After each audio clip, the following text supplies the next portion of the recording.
Good morning, good afternoon, good evening, folks. Michael Zuber, one rental at a time, back with his Sunday expert, Mr. Todd Baldwin. Man, how you doing? I'm doing well. Thanks for having me on. Awesome, man. So I seen you are participating in one of the latest Facebook, I don't know what they're called, trends or whatever. And it is the 10-year challenge. I think your story in the 10-year challenge is interesting because it starts as a 19-year-old where you're like trying to figure it out. You're a college dropout or soon to be. And now you're a 29-year-old guy who quit his job. So how'd you do it? It's amazing.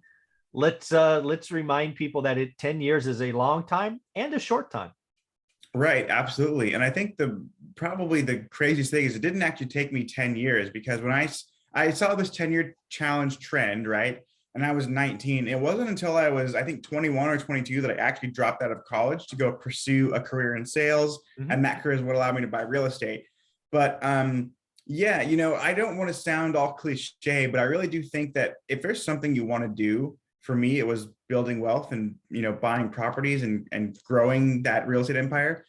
Man, you just got to freaking do it. There's really there's no other thing to talk about, right? Like there are two types of people. You're either going to like sit around and dream about the life you want, or you're going to wake up and go make it happen. And too many people today are the former, right? They're sitting around, they're sort of like mopey and complaining about how life is unfair. And it's like, man, like you're right, life is unfair. So what are you going to do about it? Yeah. Next. Right, exactly.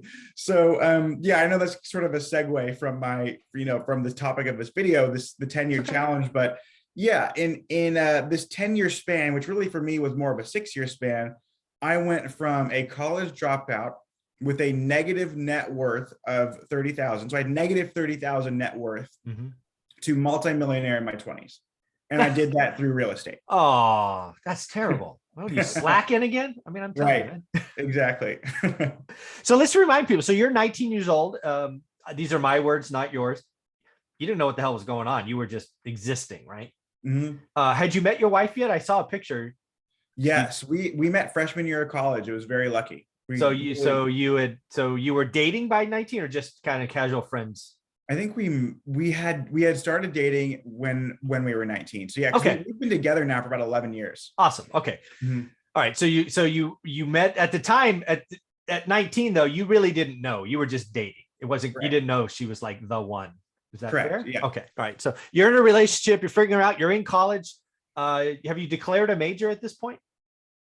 I thought I was going to go into something like public speaking. But then I ended up dropping out. Yeah, no, I'm just trying to like, again, you didn't know what's going on. There was no plan. I had no idea. I was not a good student. Yeah. And again, there's so many people out there just bouncing around and they're doing what they were told, right? Was college for you, because again, you grew up financially insecure like I did. Did you see college and the reason you went as the ticket to making money? Absolutely. Yeah. Yes, 100%. I basically saw three options. I grew up in a very small town. We were poor, and I was like, I gotta get out of this freaking town. So I was like, I could enlist in the military. Yep. I could run away with the circus. Oh wow! Go to college. And I actually thought that college was the place where you learn to get rich. It wasn't until I actually got to college that I figured out that that's not the case. Yeah, me too. It's weird, right? Right. Yeah. I don't want to badmouth college, but it just wasn't the right fit for me. It could be a wonderful, like it was great for my wife. Like she got everything she needed out of it. But it really does sort of, school, I think, is a training ground for employees. And I've never been a good employee. I'm an entrepreneur and I'm an investor. Like I can't, like people telling me what to do and like clocking in and like doing all these things that I don't think matter. It just doesn't work for me. Right. No, I totally agree. Very, very cool. So, okay, you're 19. Again, the 10-year challenge is interesting because again, your journey, at least going from negative 30 to a multimillionaire, really doesn't start at the beginning of this journey. You're just existing. So you bounce around, then you drop out, then you do door-to-door sales. At what point do you get that? You go from door to door to inside sales. When was that, like year what? So I dropped out to go do this inside sales job. So I was doing door to door sales when I was in college. Got it. Okay. So now it's kind of 2.5 years into this journey. You do this. How long did it take you to save that first 18 grand? Because that was key. Not real long, because within maybe 8 months of dropping out of school, I was making around 110 grand a year. Just busting your ass. Totally. I was working 17 hours a day. I hope people hear this stuff, man. Again, yeah, the only cold calling sucks unless you've done door-to-door sales. Then it's easy, right? Yes. That's a great thing. Again, I've told many people, right? I've on some, just some, if you can get a commission sales job and you can figure it out. Were you like a 50-50 base commission? So yeah, I mean, I had a base salary, not a huge one, but a regular, 70-30, 64. What was the split? it was, my base salary was 50,000. And then I would make 9% commission on sales. Yeah. But then I had such a crazy, like, this could be a story for another video, but I broke a record at the company for like the most amount of appointments set by phone. Yeah. Because I'd come from door knocking, which is so much harder. And after that, I got a huge increase to my commission percentage, just like massive increase. So yeah, one of the days, I think I came home with a commission check of 40,000 in a day, which was awesome. No, right? so that did you get commission checks daily? No, sorry, I got commission checks trued up monthly. Every 30, every 30 days. But then one of the days I just come back from vacation. So I hadn't had a lot for the whole month. And then I went out and made a sale, and it just happened to fall on that next payroll. So boom, like 40 grand check. Got it. It's awesome. So again, if you're watching this, you're hungry, you're excited, and you don't know what you want to do, I challenge you to go find a commission-based job. In my world, because again, I was both one of those. Here's the key. My first gig in sales was, well, first off, I have had commission jobs since I was 15. I worked at Sears and Roebuck selling Craftsman tools and washers and dryers. So I've been commissioned. I had a zero-based job. When you work in what they call white goods, I think, or soft goods or whatever. No, hard goods, hard line. Sorry. I didn't have a base. I showed up and I wasn't paid because I was paid commission on every washer and dryer I sold. So anyways, I digress. But where I was going is usually in sales, you get this thing called a split, right? So you get an on-target earnings. We call it OTE. So let's just say your OTE was 100 grand. Really what happens in most commission jobs is you'll have a base and a salary. It could be a very low base, like an 80-20, which would be 20% base, in this case, 20K. But you'll have a plan like, hey, if you sell $1 million, you'll make your 80 grand. And then you have this thing called accelerator money, right? You've heard me talk about this. You've heard Matt, the lumberjack landlord, and I talk about this. If you can get a plan like that, you can make gargantuan money, but you've got to bust your ass. You got to work 17 hours a day. You got to do what others don't, right? You've heard Matt, the lumberjack, talk about working 16 hours a day. You heard Matt's wife, Ashley, talk about him working 16 hours a day. Now you tell me 17. I was a pre-sales guy. So I'm an accounting guy, right? I'm selling software, IT tech software. I can't write code for anything. Usually all my peers, all my other pre-sales people were all computer scientists and, their master's degree and wicked smart people. I outsold them 5, 6, 7 to 1 because it's not about being the smartest person in the world. It's about knowing your craft. I gave my presentation 100 times in a week to an empty room because I wanted to get good at my craft. Do what others don't, and you could be richly rewarded. Yeah. So go get a commission-based job, figure it out, work harder than everybody else and see what happens. What do you think? That's exactly what I had to do because I had a lot to prove, right? I just dropped out of college. I had no degree. I was also the youngest person in the You're company. A failure at this point, right? Right. 22, no experience, youngest person at the company. My only competitive advantage is that I was willing to outwork everybody. So I did. I worked 17 hours a day. I'm not saying that's for everyone, but that's what it took for me, 17 hours a day.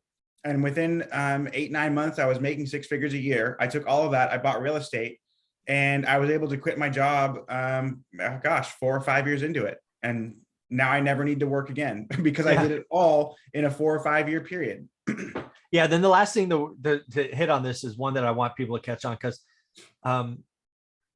again, you had a peer. You told me this another story. I had several peers that sort of, when you get in, you kind of have a class, like, hey, we're the 2008 class. Cause in sales, you get a lot of people come in, half of them leave, get washed out because it's so stressful, but you guys will go through life together. At some point, you and your buddies will be making some money. And what I did in the beginning is I spent it all. I was your friend number one, right? I bought the fancy. I mean, who needs a $600 belt? I mean, come on. I mean, really? Need $1,000 Is that what you shoes. bought? Yeah, dude, I did. I got some stupid shit. Who needs $1,000 loafers and a $5,000 suit and all the stupid things? And that was me, right? I was friend one, and then I had the comeuppance to go, this is not the right way. Whack your expenses. Then I became Todd Baldwin. Unfortunately, I lost 10 years.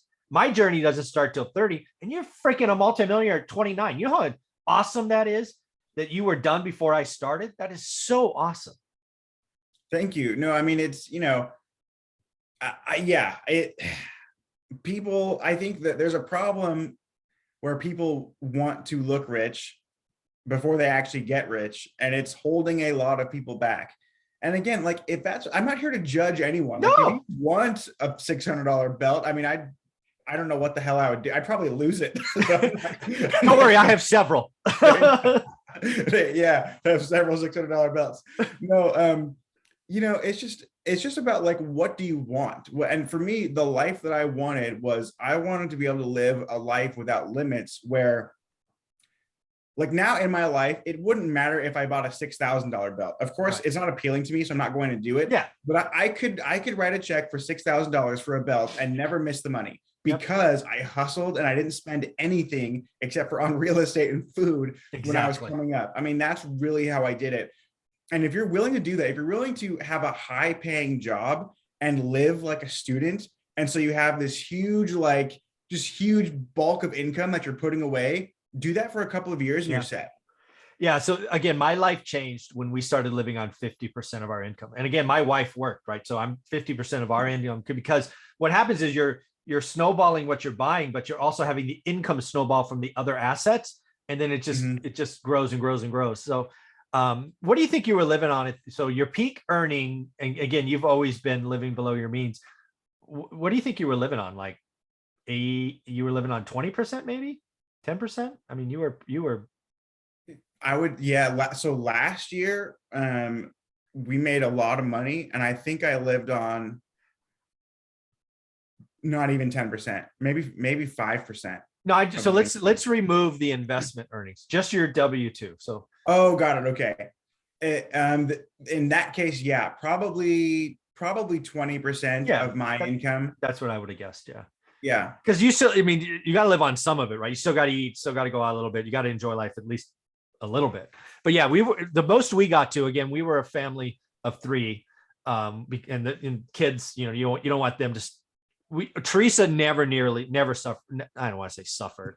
Didn't sacrifice, right? She got what she needed for school, and it was never a question. So we were about 50%. We were about, and then it just grew from there. So, so your 10-year challenge really was 6, right? The first 3 or 4. What hopefully people take from this is 10 years is plenty of time.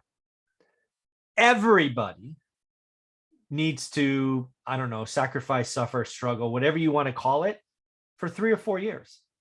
But then the snowball, the momentum, the inertia builds, and the last half of whatever your journey is amazing. Just watching this thing build and build and build, right? Right, absolutely. And I think too, it's, if you just look at a 10-year span to a decade, just imagine the lifestyle that you're going to live in your 30s is predicted by the work you put in your 20s. And if you're already 30, then that means the lifestyle you're going to live in your 40s is going to be predicted by what you do in your 30s, right? And so just like imagine the lifestyle that you want to live, and know that there's going to be the span of time where before that you're going to hustle. And it might click for you later in life. It doesn't matter if you're 50 or 80 or 20 or whatever, but if you have goals, it's never too late, in my opinion. You can do it. Yeah, I think that is very well said. This has been a lot of fun. I love looking back. Congratulations. I'm so happy for you that the work and all of that paid off. And I can't wait to see what you do the next 10 years, given what you did the last 10. Your bar is set pretty high. I look forward to watching you be wildly successful. How can people follow you? Yeah, absolutely. If you guys want to get in touch, follow me on Instagram. It's @Todd J. Baldwin. You can also check out my YouTube. It's just my name, Todd Baldwin. Thanks, buddy.